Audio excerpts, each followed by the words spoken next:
Shalom y bienvenidos a Vía Hafta Yisrael, una frase hebrea que significa amarás a Israel. Esperamos que se queden con nosotros, ya que nuestro maestro, el Dr. Baruch, nos compartirá una enseñanza expositiva de la Biblia.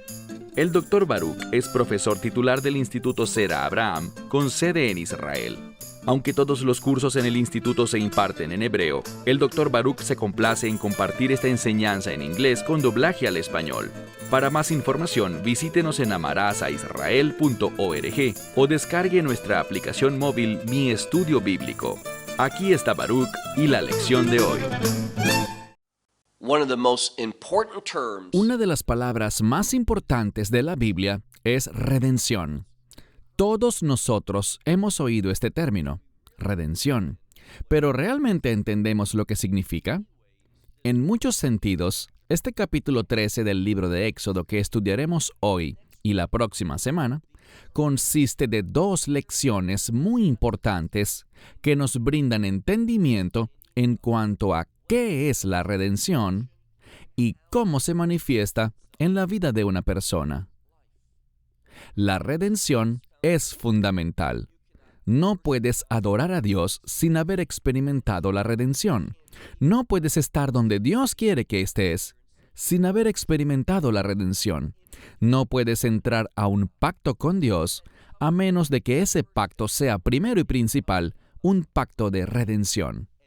Todo, presta mucha atención, todo lo que el Mesías enseñó, todo lo que hizo y todo lo que hará, tiene que ver con la redención. Cuando vino por primera vez para que la redención fuera posible para nosotros, cuando pagó ese precio, y por cierto, la redención es una compra, una adquisición, una transacción. Es importante que lo entendamos, es un pago, pero aquí está la clave. Con ese pago viene una respuesta o un resultado. Y esto es lo que el Mesías logrará y llevará a cabo cuando vuelva por segunda vez y establezca su reino. Ve conmigo a Éxodo, capítulo 13, y lo que descubrimos aquí son distintos principios. Encontraremos verdades que nos darán un mayor entendimiento de esta experiencia de redención, de la que habla la Biblia en cada capítulo a lo largo de todos sus libros. Iniciemos. Éxodo, capítulo 13, versículo 1. Leemos. Y el Señor habló a Moisés diciendo, verso 2, santifica para mí todo primogénito, que prorrumpa o que abra toda matriz entre los hijos de Israel, así de hombres como de animales. Mío es, o mío es él, ese primogénito. Es importante que veamos lo que dice aquí.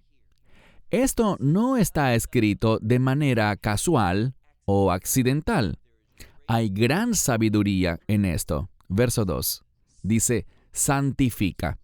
Es literalmente el término reconocer como santo.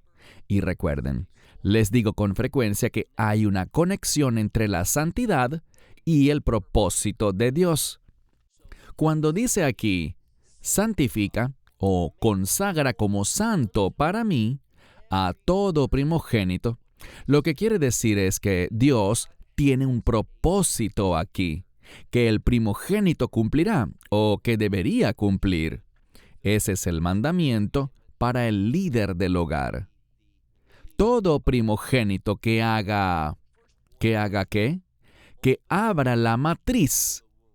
Ahora, esto es significativo porque tiene que ver con el primero, con algo que ocurre por primera vez. ¿Y con qué tiene que ver?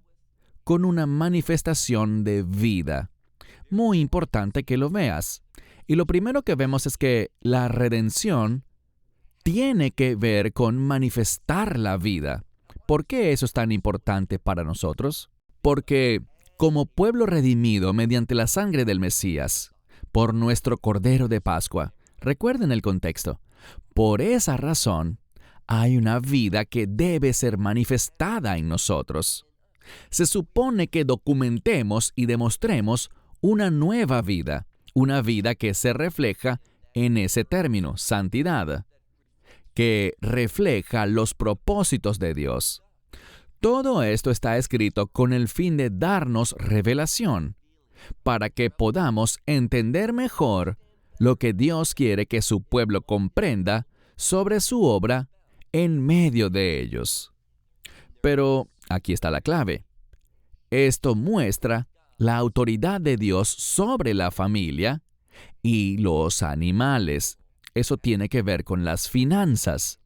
Los animales eran una ilustración, podríamos decir, o un símbolo de riqueza.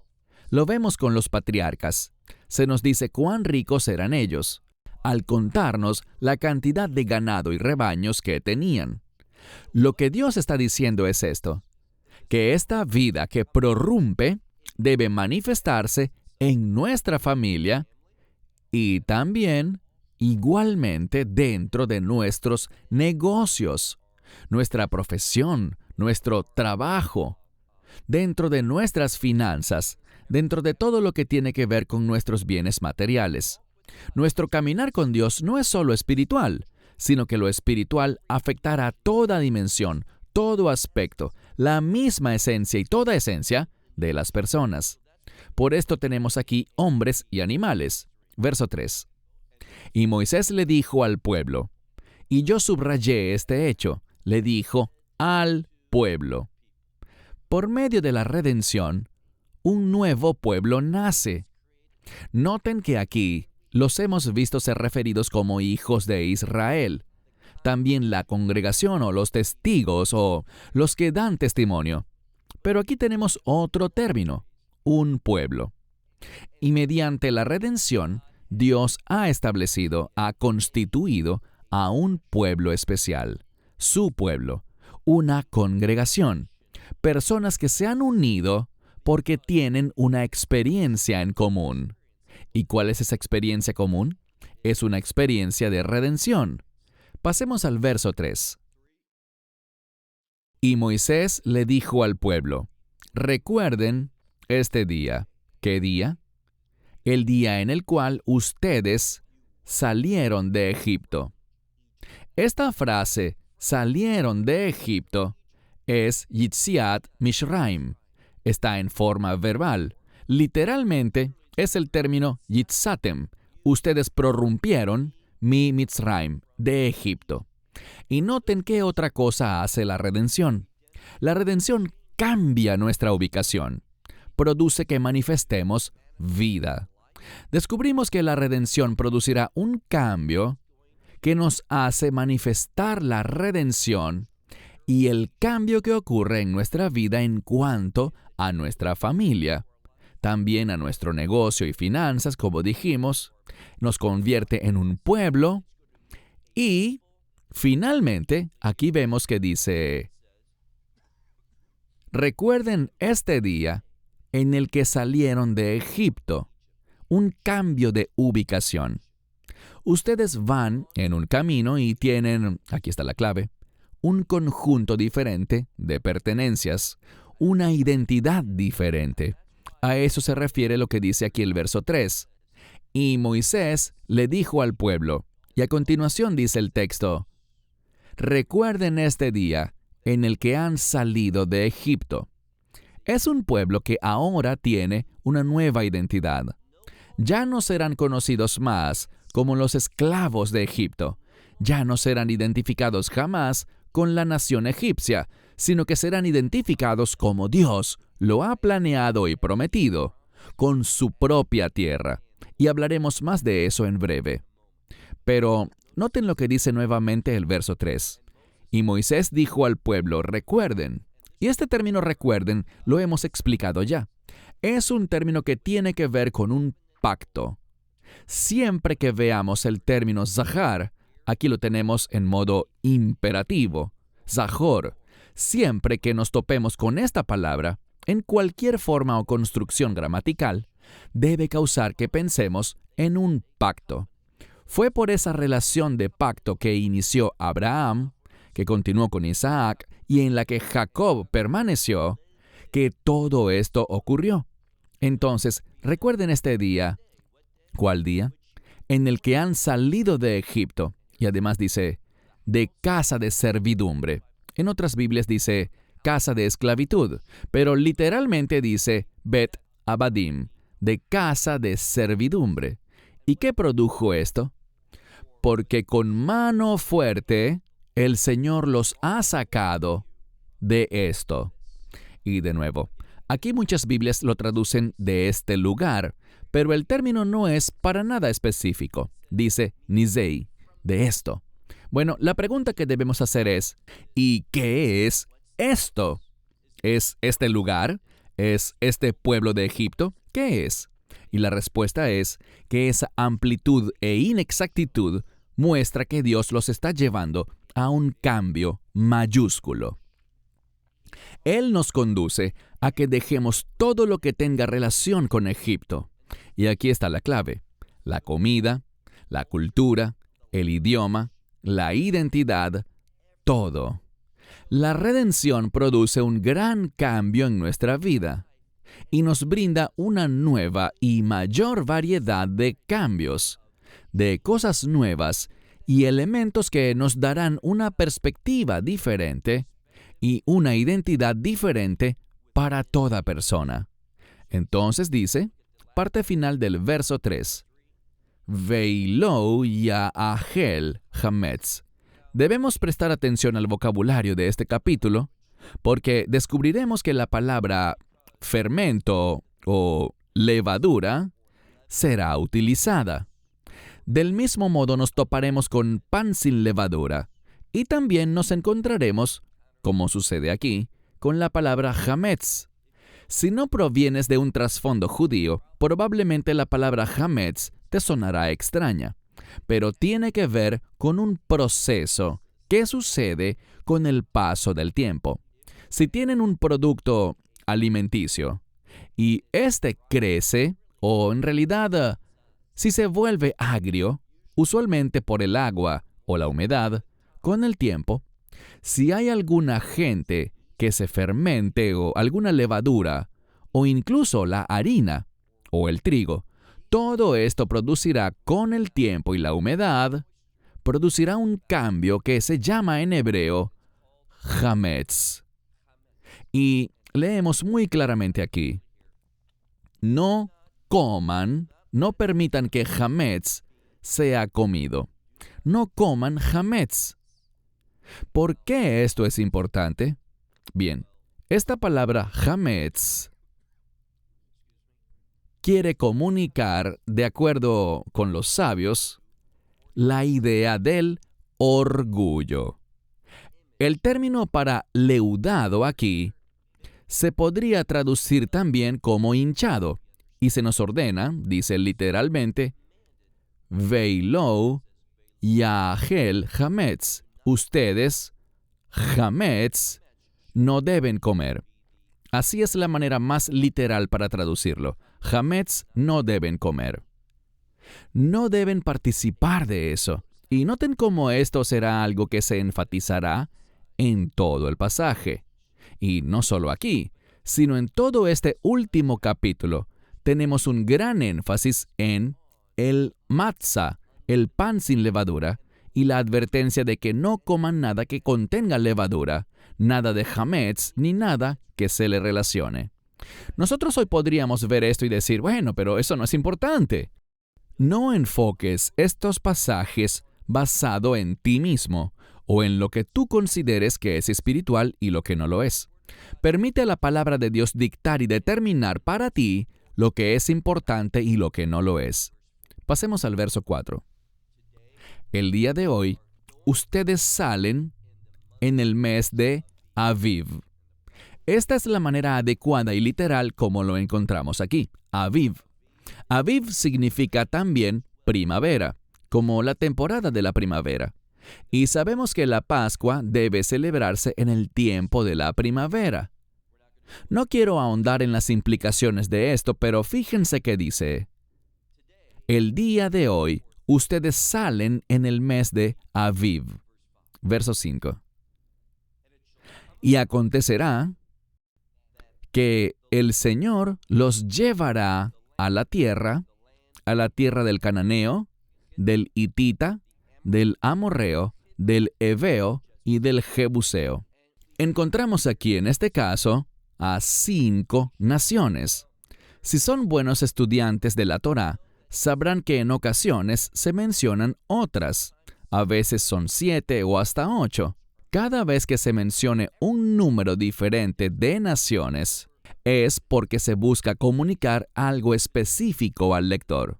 El número 5 habla de algo incompleto, y por lo tanto lo que descubrimos es que esta primera redención, este éxodo fuera de Egipto, a pesar de ser altamente significativo, no es la redención final.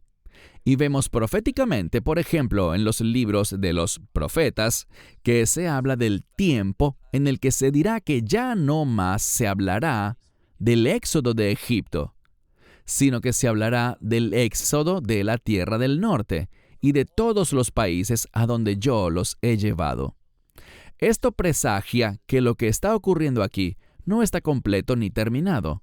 No es la suma total ni el propósito final de la redención, sino que es solo un adelanto. Mira de nuevo el verso 5. Acontecerá que el Señor los traerá a la tierra del cananeo, del hitita, del amorreo, del heveo y del jebuseo, la cual Él juró a tus padres.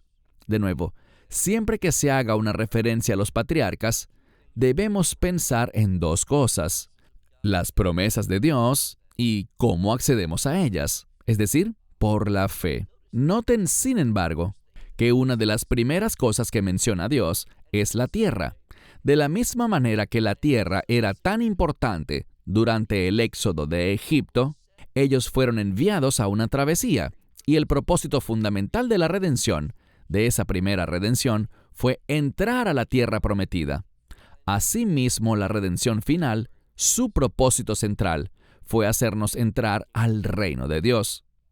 Una vez más, verso 5, segunda mitad. Dice: para darles a ustedes la tierra que fluye leche y miel. Habla de un lugar bueno, un lugar fructífero. Recuerden que les dije sobre la redención, que la redención nos lleva a un cambio de ubicación. Nos coloca en una posición donde podemos ser fructíferos. Es una tierra que destila leche y miel. Eso implica elementos que brindan sustento. La leche habla de sustento, la habilidad de trabajar y producir cosas, y también de vash, que es un término de felicidad y alegría. Dios nos da la habilidad de servirle, hacer su obra, y el resultado de ello será el gozo. Todas estas cosas nos están revelando distintos aspectos de nuestra experiencia de redención con Él. Mira ahora al final del verso 5. Y ustedes servirán este servicio. Bien, la mayoría de las Biblias alterarán esto. ¿Por qué? Porque suena extraño. ¿Ustedes servirán este servicio? ¿O trabajarán este trabajo? Es un término que en su primera aparición está en modo verbal, el término la'avod, que es trabajar o servir. Y luego tenemos abodá, que significa trabajo, servicio o adoración.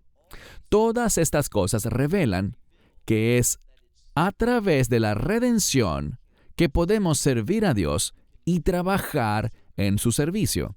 Una vez más, y ustedes servirán este servicio en este mes. Vemos mencionarse este mes de nuevo, y el punto que busca es marcar un tiempo. La redención nos brinda el tiempo de Dios para nuestra vida. Sin experimentar la redención, jamás estaremos donde Dios quiere que estemos, en el lugar donde Dios quiere llevarnos y en el momento en el que Él nos quiere allí. Solo por la redención, Dios empieza a ponerle orden a nuestra vida. Es muy importante que veamos estos principios para nuestra vida. Todo como resultado de la redención. Verso 6. Una vez más, notamos un énfasis en el pan sin levadura. Y esto es algo que siempre me sorprendo de que cuando comparto con muchos creyentes y hablo con ellos sobre el matzah, el pan sin levadura, muchos de ellos no tienen idea de lo que es. Y si no saben lo que es, no conocerán su significado. Y si no conocen su significado, cuando leamos estas cosas, no significarán nada para nosotros. Y eso es algo que yo no entiendo. No podemos simplemente ignorar estas cosas si nos hacemos llamar discípulos del Señor. Verso 6. 7 días comerán pan sin levadura, y el séptimo día será fiesta para el Señor. Ahora, no podemos guardar la Pascua de oraita. Lo que quiero decir es que es imposible que alguien pueda guardar la Pascua hoy en día conforme a la Torá. Eso es lo que significa de oraita en hebreo, de acuerdo con la Torá. No, lo que descubrimos aquí es lo siguiente. Podemos estudiar la Pascua desde una perspectiva de la Torá y el resto de las Escrituras y aplicar esa verdad a nuestra vida. Es bueno que durante estos 7 días de la fiesta de los panes sin levadura, comamos pan sin levadura, incluso en la actualidad. ¿Es un asunto de salvación? Obviamente no, pero nos conduce a recordar verdades bíblicas importantes. Dice aquí, comerán por 7 días pan sin levadura, y el séptimo día será fiesta para el Señor. Una de las cosas que vemos aquí es que hay una preparación para esta fiesta. Cuando oigas el término fiesta, una de las cosas en las que debes pensar es en adoración. Y esto nos trae otra verdad importante, y me refiero a que la adoración depende de una preparación. No podemos simplemente empezar a adorar a Dios de la nada. Debemos prepararnos, y esto es lo que dice aquí, estos 7 días. Lo vemos también antes de la impartición de la ley, allá en el monte Sinaí. Dios le dijo a Moisés, prepara al pueblo por 3 días. Le dijo, laven sus vestiduras, no estén con mujeres, prepárense. Tenemos que prepararnos para adorar. Recordemos eso. Verso 7. Pan sin levadura no comerán por 7 días, y no será visto entre ustedes hametz. Insisto, vemos el término hametz. No lo tengan. Esto nos dice algo. Verán, pueden tener trigo, pueden tener harina, pero no pueden tener hametz. ¿Y qué significa eso? Que tienen que vigilar esa harina. Deben asegurarse de que no se vaya a leudar. Es decir, que tienen que cuidar que ninguna humedad entre en contacto con ella y que no se vaya a fermentar, a crecer, a empezar este proceso que es un proceso natural. Y esto es lo que Dios nos quiere decir. No podemos ser seres humanos naturales.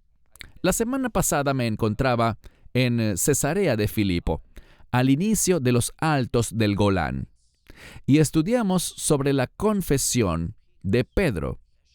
¿Recuerdan cuando los discípulos estuvieron allí, en Cesarea de Filipo, y el Mesías les preguntó, no solamente quién dice la gente que soy yo, sino que también les preguntó, ustedes, mis discípulos, ¿quién le dicen ustedes a la gente que soy yo? Y Pedro fue el primero en responder y dijo, tú eres el Mesías, el Hijo del Dios viviente. Respuesta correcta. El Mesías empezó a decirles lo que significa ser el Mesías. Les habló de la proximidad de la Pascua. Les dijo que él debía subir a Jerusalén y que sería traicionado y entregado a los ancianos, a los principales sacerdotes y escribas, y que finalmente sería crucificado y moriría, pero que resucitaría al tercer día. Recuerden que Pedro no quería nada de eso y empezó a reprender a Yeshua. ¿Y cómo le respondió Yeshua? Yeshua señaló con precisión el problema de Pedro Y este es que Pedro, oye bien, Pedro estaba pensando como hombre. ¿Pero qué era Pedro? Un hombre. ¿Y cómo piensa un hombre? Pues obviamente como hombre. Aquí está el problema. No se supone que caminemos en lo natural. Si estamos simplemente en un estado natural, no seremos el pueblo que Dios quiere que seamos. Debemos ser una nueva creación, una creación de reino. Por tanto, vemos aquí que dice en el verso 7, pan sin levadura no será comido por 7 días, y no aparecerá entre ustedes ningún hametz. No habrá entre ustedes levadura alguna dentro de tus fronteras. De nuevo, todo esto es muy importante, porque nos habla de que no solo tengo responsabilidad sobre mi propia casa, sino que tengo una responsabilidad que va más allá de mis confines, más allá de mi área de autoridad, que es mi hogar. Noten que dice, nada de levadura. No dejen que exista ningún elemento que pudiese incluso causar ese problema. Entonces, él establece 2 puntos cruciales aquí. Dice que no debemos, y lo quiero leer en hebreo para que oigan el parecido. Veilo yiraei laha hametz, veilo yiraei laha saor. Es la misma frase, pero cambia la palabra hametz por saor. ¿Por qué? Hametz es la condición después de que el proceso se ha iniciado, mientras que saor tiene que ver con el ingrediente que causa que el proceso de leudado se inicie en primer lugar. Dice, no quiero siquiera la posibilidad de que eso ocurra. Esto es importante porque nos da implicaciones prácticas. Y me refiero a que no solo el pecado está mal, sino que no debemos exponernos a una situación en la cual el pecado ahora sea posible. No te ubiques en un lugar, en una situación donde simplemente estés a un paso de pecar. Debemos alejarnos de todo mal. Si tú, por ejemplo, tienes un problema con las apuestas, y sí, efectivamente, apostar es pecado.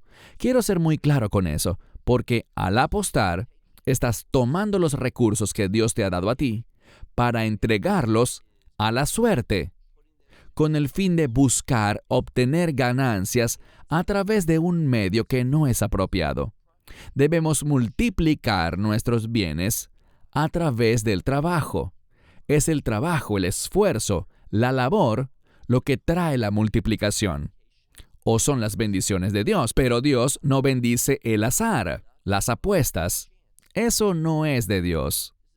Por tanto, dice, si tienes un problema con las apuestas, ni siquiera te acerques a un lugar donde eso pueda pasar. ¿Por qué? Bueno, porque cuando entres allí, lo próximo que sucederá es que estarás apostando. Se trata de poner barreras de protección para cuidarnos del pecado. Entonces, no permitan que haya entre ustedes ningún hametz, que es cuando el leudado ya inició y está sucediendo, ni tampoco permitan ningún fermento o levadura que pueda iniciar el proceso. Aunque no haya empezado aún, no tengan ese ingrediente dentro de todas tus fronteras, es decir, en ninguna parte de la tierra de Israel. Verso 8. Y se lo contarán a sus hijos en este día, diciendo, esto lo celebramos por lo que el Señor ha hecho por mí cuando salí de Egipto. Esto le da un enfoque muy personal. Deben contarle a sus hijos que para beneficio mío, el Señor ha hecho esto. Quiero traducirlo mejor. Por esta razón, por este propósito, que el Señor ha hecho esto por mí, esta sería una mejor manera o más literal, por causa de esto, por lo que el Señor ha hecho por mí cuando salí de Egipto. Todas estas cosas que el Señor quiere hacer solamente ocurrieron cuando ellos respondieron y salieron de la tierra de Egipto. Verso 9. Y esto será para ustedes como una señal sobre su mano y como memorial ante sus ojos. ¿De qué nos habla esto? Bueno, nos habla de los tefilim. Tenemos uno para la mano, que nos colocamos en el bíceps, y tenemos uno para la frente. De lo que esto nos habla es de los mandamientos de Dios. No tenemos tiempo para entrar en detalle, pero habla de los mandamientos de Dios. Leemos aquí, para terminar, que por medio de la redención tendremos la habilidad de entender y pensar en la palabra de Dios y de cumplir la palabra de Dios. Nos despedimos hasta la próxima. Shalom desde Israel. Esperamos que te hayas edificado con el mensaje de hoy y lo compartas con otros. Te invitamos a seguir nuestros estudios cada semana por este canal y por el portal de YouTube de Amarás a Israel. También puedes descargar nuestra aplicación móvil gratuita, Mi Estudio Bíblico. Finalmente, para obtener más información sobre nosotros, visita nuestra web amarasaisrael.org, donde encontrarás otras conferencias de Baruch en audio, video y texto. Hasta el próximo programa. Que el Señor te bendiga en Yeshua HaMashiach, Jesús el Mesías, mientras caminas con Él. Shalom desde Israel.